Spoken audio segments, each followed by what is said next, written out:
오늘 함께 읽은 역대상 11장 20절부터 47절까지는 특별히 다윗 왕이 이스라엘이 왕이 되어 나라를 세워가는 과정 속에서 그와 함께 했던 이 충성된 용사들의 명단이 기록되어 있습니다. 본문을 이렇게 읽어보면 단순한 인물들의 나열처럼 보이지만 이 본문을 통해서 우리는 하나님 나라가 어떻게 세워지는지를 읽을 수 있다라는 것이죠. 우리는 때로 하나님의 나라가 위대한 한 사람, 곧 탁월한 리더 한 사람의 능력으로 이루어진다라고 생각할 수도 있습니다. 물론 지도자의 리더십은 매우 중요합니다. 그러나 하나님의 나라는 그 지도자와 함께 자리를 지키며 보이지 않는 곳에서 묵묵히 헌신한 수많은 사람들의 협력과 충성으로 세워지는 것입니다.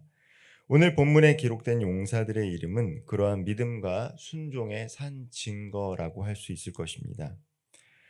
먼저 이 아비새에 대해서 조금 자세히 기록이 되어 있습니다. 이 아비새라는 사람은 요압의 아우이자 다윗과 함께 긴 세월을 동행했던 충성스러운 장군입니다. 오늘 역대상 11장에 기록된 이 아비새의 이름은 사무엘상 26장을 보면 사울이 깊은 잠을 틈타 다윗과 함께 진영에 들어가서 물병을 가지고 나왔던 사람 중에 한 사람입니다. 장면이 기록이 되어 있죠. 즉 아비새는요, 다윗이 왕이 되기도 훨씬 전에 다윗과 함께 동행했던 다윗의 곁을 지켰던 사람입니다. 오늘 본문에는 아비새가 어떠한 공적을 이루는지도 기록이 되어 있습니다. 300명을 창으로 죽이는 전공을 세웠고요. 용사들 중에는 둘째 집단의 우두머리로 인정을 받았던 사람이 바로 이 아비새입니다. 21절 말씀을 보면 첫째 용사 3명에는 미치지 못했다라고 합니다. 이 아비새라는 사람이 용사이다. 그리고 공적을 세웠다. 그러나 첫째 용사 3명에는 미치지 못했다라는 표현을 하고 있습니다. 마치 이 표현을 읽다 보면 이렇게 능력의 차이가 있는 것처럼 느껴집니다. 아비사가 매우 강한 용맹한 장군이지만 그러나 능력에 좀 차이가 있어서 첫째 그룹에 속하지 못한 것처럼 느껴질 수도 있습니다. 그러나 그것이 아니라 그룹을 나눴다라는 것은 하나님께서 이 정하신 위치와 사명이라고 보면 될 것입니다. 뒤에 보면 이 분하야라는 용맹한 장수도 나오는데 용맹한 행적들이 많이 기록이 되어 있습니다. 즉 그들의 능력이 부족한 것이 아니라 하나님께서 위치와 사명을 주셨다라는 것이죠. 다윗을 도와 하나님 나라를 세워갈 때 하나님께서 그들에게 주어주신 위치와 사명이 있다는 것이죠.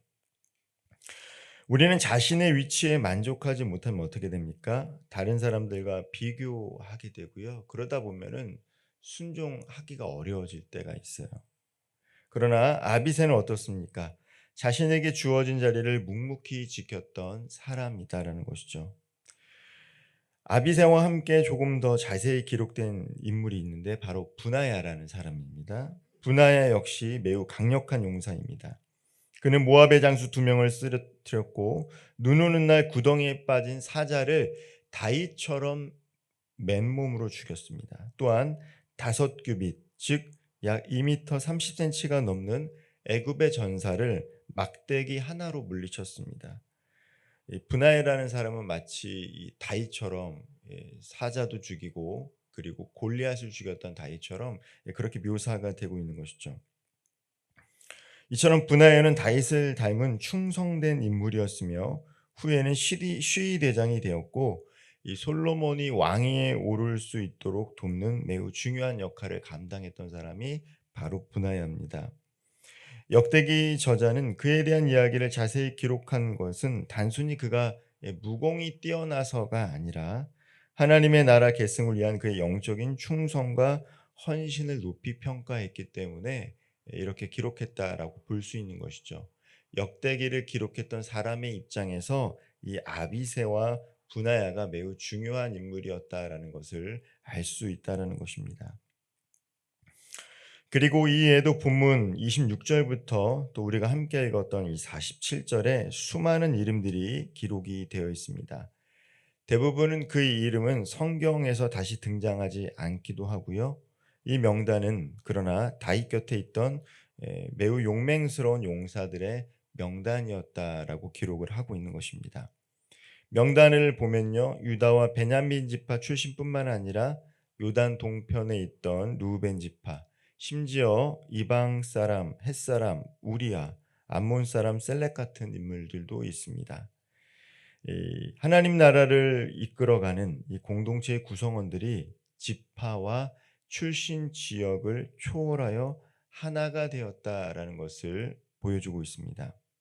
다윗 왕국을 함께 세워갔다라는 사실은 우리에게 이것을 통해서 알려주는 것이 있죠. 즉 하나님께서는 한 사람으로만 하나님 나라를 세워가시는 것이 아니다라는 사실입니다. 하나님께서는 공동체를 통해서 일하시고 다양한 사람들을 세워 협력하게 하십니다. 다윗이 왕국을 세워갈 때뿐만 아니라 오늘날 이 교회도 마찬가지입니다. 예배를 준비하고 찬양으로 섬기고 또 뒤에 보이지 않는 곳에서 청소하고 음향과 영상으로 섬기고 또 주차 봉사에 이르기까지 보여지는 곳이 아니라 보이지 않는 곳에서 수고하고 애쓰시는 분들의 충성과 헌신이 모여서 예배 공동체를 이뤄가고 또 교회에서 맡겨진 전도와 선교와 양육의 사명들을 감당해 가는 것이죠. 때로 우리는 자신이 하는 일이 작고 보잘것없다고 느낄 수도 있습니다. 내게 맡겨진 직분과 하고 있는 역할이 작다. 그리고 남들의 눈에 띄지 않는다라고 느껴질 수도 있죠. 그래서 나는 다윗도 아니고 아비새도 아니고 분하야처럼 큰 일을 하는 사람이 아니다라고 느껴질 수 있습니다. 그러나 하나님은 이 사람의 중심을 보시는 분이시다라는 것이죠. 누가 보든 보지 않든 하나님은 당신의 자리에서 충성하는 사람을 기억하시고 그 수고를 헛되지 않게 하신다라는 사실을 기억하시기를 소망합니다. 이 오늘 본문에 등장하는 아사엘은요, 전쟁에서 일찍 생을 마감했습니다. 그러나 그는 충성스럽기 때문에 용사의 명단에 올라 있어요. 반면에 요압이라는 사람은 다윗을 도왔고 많은 공로를 세웠습니다. 그러나 그는 끝내 다윗의 뜻을 거스리고 아도니아를 지지함으로써, 솔로몬이 아니라 아도니아를 지지함으로써 그의 아우드는 명단에 기록이 되어 있는데 그의 이름은 없다라는 것을 알 수 있습니다. 요압의 아우 아비새라고는 기록이 되어 있지만 이 요압은 없는 것이죠. 이것을 통해서 우리가 알게 되는 것이 무엇입니까? 요압은 매우 능력이 뛰어났던 장수입니다. 그러나 다윗에게 순종하지 않았어요. 다윗이 죽이지 말라고 했던 사람들까지 죽였던 사람이 바로 요압이었습니다. 끝끝내는 솔로몬이 아니라 아도니아를 지지함으로써 다윗을 반대했던 사람이 바로 요압입니다. 즉 역대기에 기록된 이름을 통해서 우리가 알 수 있는 것은 하나님 나라는 협력하여 이루어가는 것뿐만 아니라 하나님께 충성하는 사람들, 능력도 중요하지만 충성하는 사람들의 명단을 기록했다라는 것이죠. 오늘 본문에 기록된 용사들의 이름만 언급되었지만 그들은 다윗을 중심으로 하나님 나라를 세워가는 데 쓰임 받았던 사람들입니다. 그들은 각기 다른 지역, 다른 지파, 다른 배경 출신을 갖고 있지만 다윗 곁에서 하나 되어 충성스럽게 자신에게 맡겨진 인물들을 감당했던 사람들입니다. 이것이 바로 참된 공동체이다. 다윗 왕궁을 이루어갔던 사람들이 모인 공동체다라는 것을 이 역대기 기자는 자랑스럽게 후세들에게 소개해주고 있는 것 같습니다.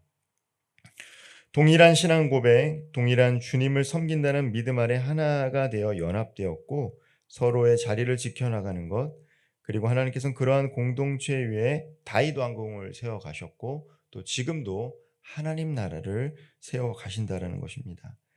우리가 설령 이름 없이 드러나지 않은 작은 일을 하고 있다 해도 그것은 하나님의 뜻 가운데 있다면 하나님은 반드시 기억하십니다. 우리가 충성을 다해 섬기면 하나님은 그 충성을 통해서 공동체를 세우십니다. 다윗의 리더십은 용사들의 충성을 이끌어냈고 그 리더십의 바탕은 사랑과 섬김이었습니다. 오늘날 교회 공동체의 리더십도 마찬가지입니다. 섬김과 겸손 그리고 공동체를 향한 진실한 사랑이 있을 때 건강한 리더십이 형성이 되고 그 형성된 리더십을 통해 구성원들의 충성과 협력을 모을 수 있다라는 것이죠. 결론적으로 오늘 본문은 우리에게 두 가지 중요한 메시지를 전해주고 있는데요. 첫 번째는 바로 하나님께서 우리를 부르신 자리를 충성스럽게 지켜야 한다는 것입니다. 각자의 자리가 다를 수 있습니다. 그 자리가 사람들에게 보이는 자리일 수도 있고요. 보이지 않는 자리일 수도 있습니다. 그러나 그 자리를 충성스럽게 지킬 때 하나님의 축복을 받을 수 있고 또 하나님께서 우리를 통해서 하나님 나라를 세워 가신다라는 것을 기억해야 될 것입니다. 그리고 두 번째가 우리는 공동체를 향한 연합과 협력을 회복해야 한다라는 것이죠. 출신과 성격, 배경이 다르더라도 한 믿음 안에서 우리는 하나다라는 것이죠. 성령께서 우리를 하나 되게 하셨다는 것입니다. 오늘날 교회 안에 불일치와 다툼이 있다면 그것은 하나님의 뜻은 아닐 것입니다. 갈등과 다툼은 하나님의 뜻은 아닙니다. 물론 어떤 일들을 하기 위해서 갈등이 있고 다툼이 생길 수는 있지만 그것이 지속되는 것은 하나님의 뜻은 아닐 것이라는 것이죠. 우리가 서로를 품고 협력하고 서로의 다름을 인정할 때 하나님은 그 공동체를 통해서 하나님의 뜻을 이루어 가신다는 것입니다. 그 교회를 통해서 하나님은 하나님의 뜻을 이뤄가고 하나님 나라를 이뤄 가신다는 것입니다. 그리고 그 교회 구성원들 통해서 그들의 삶의 자리를 하나님 나라로 만들어 가실 것입니다.